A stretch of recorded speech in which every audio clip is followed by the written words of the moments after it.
And today I stand before you to take you to another side of India, which we generally tend to ignore, and that is rural India.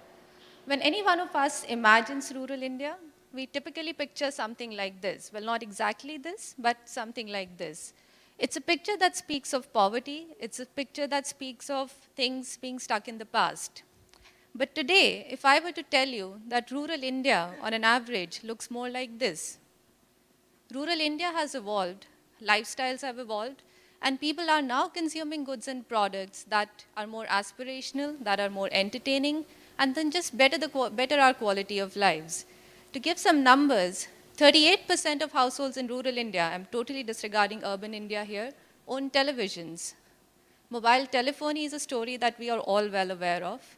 3 out of 5 households are engaged in formal banking, and 55% have electrified households.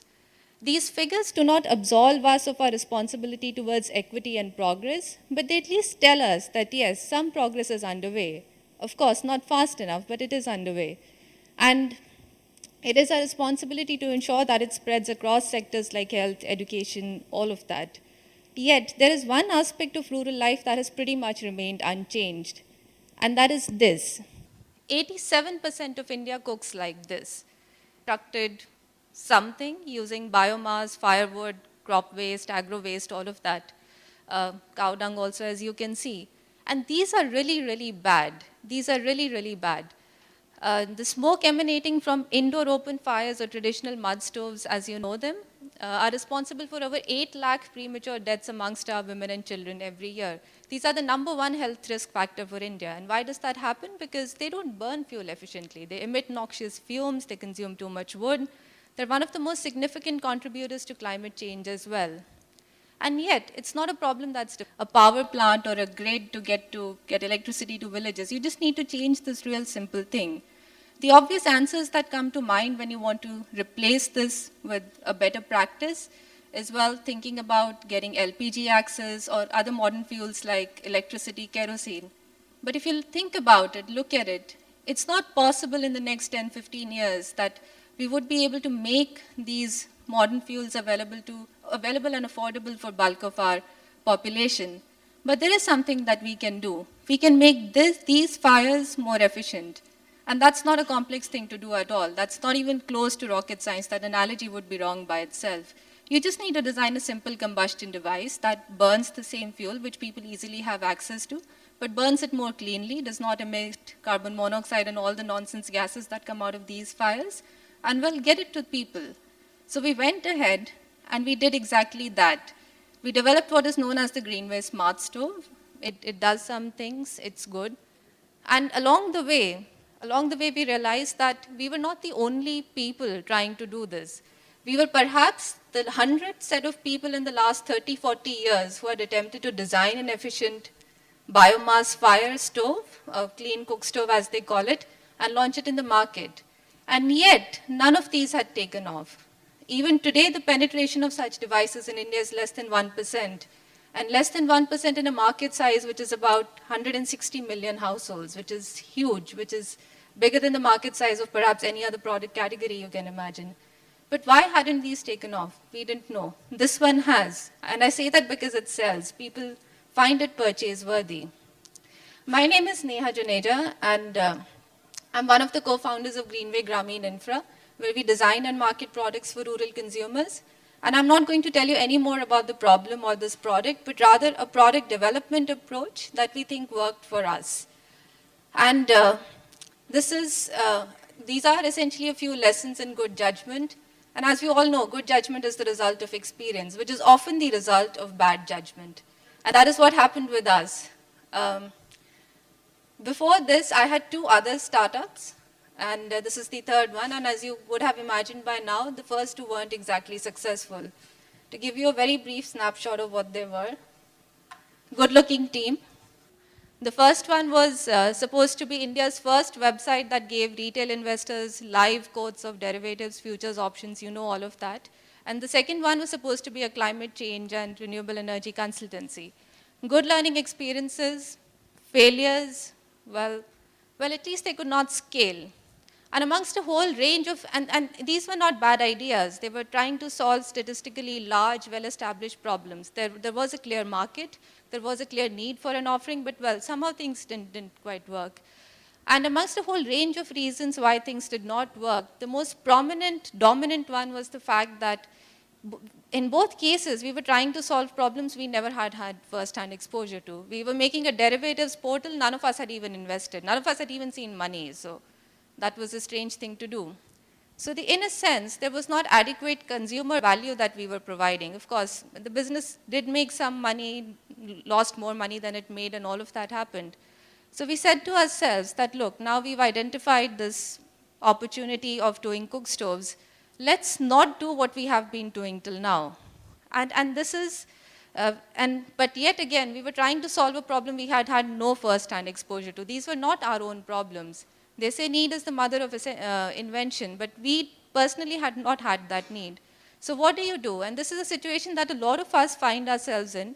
We are asked to solve problems that we are not exposed to firsthand. In fact, we are trying to solve another market's, another set of consumers' problems. So what do you really do?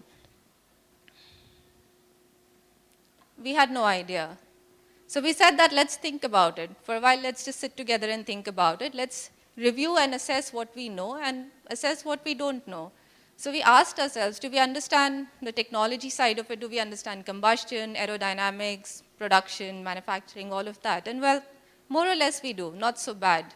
Then we asked ourselves, has any one of us ever used a mud stove? The answer was no. Has any one of us even lit a bonfire? The answer was no. Has any one of us even caused a fire? Until then, the answer was no. After that, we have. We burned down a part of our office once doing all of this. But until then, no. So what do? Well, you acquaint yourselves with the problem. And again, like I said, this is a situation many of us find ourselves in. We are asked to design, you would be asked to design financial products without really investing. You would become brand managers for brands you would have never used. All of that happens. These situations come up all the time. So we went ahead, we started lighting up mud stoves, cooking a little bit on them, and then said to ourselves that, yes, now I understand some of the basics, I understand some of the terminology, some of the difficulties, but I still don't know as much as the people I'm trying to solve this problem for. I've used this for 2 months, maybe some of us even for 2 weeks, but we are trying to give somebody a solution who's been doing this for 20 years, if not more. So what do? The next step, as most of us do, is talk to experts. So we looked around. Who are these mud stove experts? Thought a bit, and this time we actually thought quite a bit as to who should we talk to, only to realize that the only experts who existed and were willing to talk to us were our consumers. And this was now a seemingly obvious thing in retrospect, but a wow moment for us. We realized that, wow, if we can co-create a product solution with them, wonderful. We know technology, we know the theory of it, they know the practical of it. Let's just combine these capabilities and co-create. And this is again something that most of us intend to do. If you're trying to solve a problem for a customer segment, we try to work with them. But what generally happens is these things. And in very practical terms, and this is especially true for the rural market. You Google, you find out what other people have done, you figure out what failed, what succeeded, all of that, you read expert reviews, reports. We do all of that, we're very good at all of that. And then what we do is, we arm ourselves with a set of questions. We formulate a set of questions in our head and create an in-depth questionnaire. How many of you would have done SurveyMonkey and Google Survey and assume that you know everything about the people you're trying to know about? It doesn't work. This Q&A approach does not work because it's an inherently unequal approach with the customer. And I want to qualify that statement by saying that if I were to do a survey questionnaire, it's very well done if you're trying to collect factual data. How many houses do you own? How many children do you have? I remember that. Those are numbers. I remember that. If you ask me, how many pets have you had? I can give you the number because I'm used to thinking about that question in that way. Whereas if you ask me for feedback, I will willingly, happily give you feedback as well in a Q&A format because I've already consumed the product or service. I know the context. But when we go and we talk to consumers, expecting to know about them using this approach, it does not work because the consumer does not know the context. And in the first place, how do you even know you're asking the right questions? For instance, if somebody walked up to me, one of you walked up to me and said that, Neha, how many hours do you spend in the kitchen every day? How many liters of cola do you drink per week? And how much money do you spend on buying fruits? I will think, and even as I stand here thinking about these questions right now, I have no idea. I have absolutely no idea. Because these things are important to me. I care about how I spend my time. I care about my cola intake. I care about my general expenses on whatever it might be.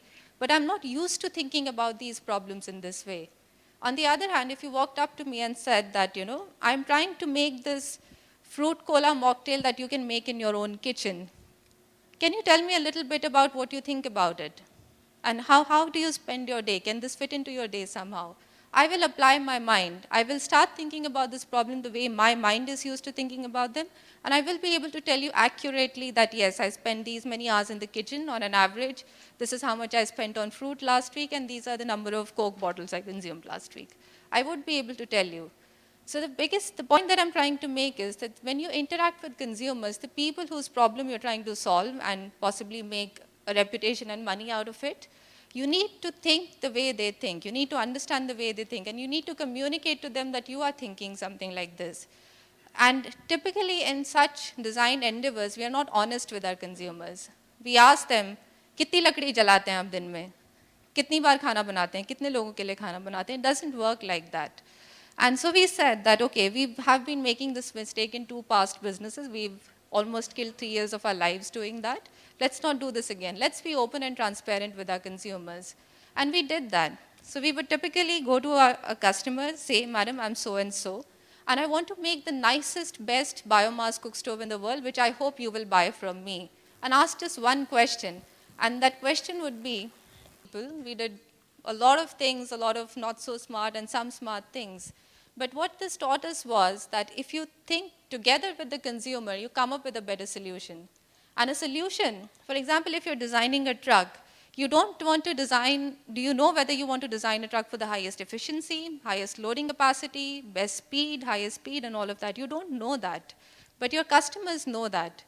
But it's important to explain to your customers the complex relationship between these variables. If mileage goes up, loading capacity would come down or something else would happen, so on and so forth.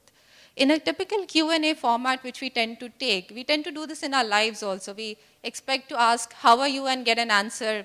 Okay, I'm so-and-so, perfect, I've registered it in my head, well done. Human beings are not machines. We don't record each and every one of our daily activities.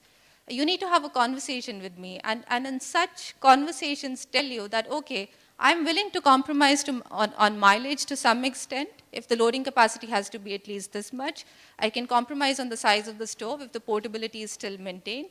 And you come across with this product feature mix which you would never get in a typical product development approach. And this stands true for services, it stands true for a whole range of other things. Because at the end of the day, if you think about it, what succeeds, mindset that can lead to better products and services coming out. Because at the end of the day, when you look at a picture like this, you really don't care how the customer is using your store, but you care about the fact that the customer is happy. You design products not to win awards, not for the best efficiency, not for the highest whatever, fastest ATM, but you create products for customer satisfaction. And that's a problem statement you need to start the entire process with. And that's all I have to say. Thank you.